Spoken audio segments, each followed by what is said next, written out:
రాష్ట్ర వ్యాప్తంగా గణతంత్ర దినోత్సవం ఘనంగా నిర్వహించారు. జెండా పండుగలో పాల్గొన్న చిన్న పెద్ద జాతీయ గీతం ఆలపించారు. ర్యాలీలు ఏర్పాటు చేసి జాతీయత భావన చాటారు. సాంస్కృతిక కార్యక్రమాలతో ఉత్సాహంగా గడిపారు.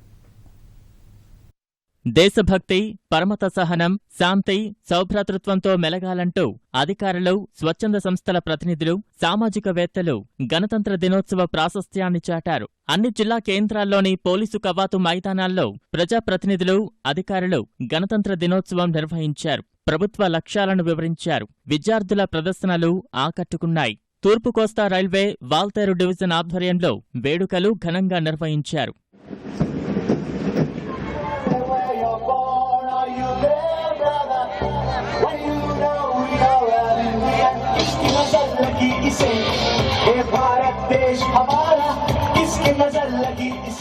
గుంటూరు జిల్లా బాపట్లలో విద్యార్థులు త్రివర్ణ పతాకాలతో ప్రదర్శన చేశారు.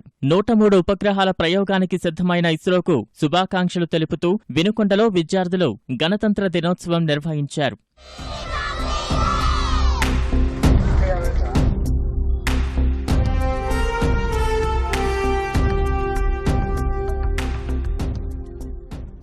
వెలగపూడి సచివాలయంలో తొలిసారి గణతంత్ర దినోత్సవం నిర్వహించారు. గుడివాడ విశ్వభారతి విద్యార్థులు 3214 మీటర్ల జాతీయ జెండా ప్రదర్శించారు.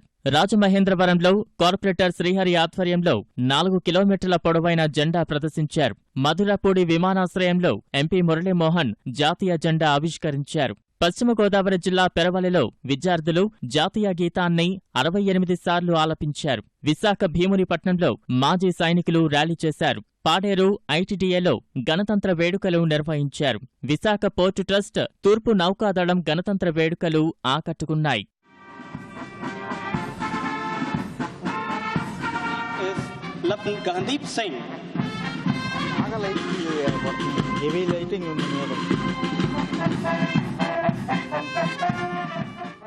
హిందూపురంలో వాసవి క్లబ్, సువర్ణ భారతి సంస్థల ఆధ్వర్యంలో 1000 అడుగుల జాతీయ పతాకంతో ర్యాలీ చేశారు. తాడిపత్రిలో ఆర్యవైశ్య సంఘం ఆధ్వర్యంలో 1200 అడుగుల జాతీయ జెండా ఆవిష్కరించారు. కడప జిల్లా రాజంపేటలో గణతంత్ర దినోత్సవ వేడుకలు ఘనంగా జరిగాయి.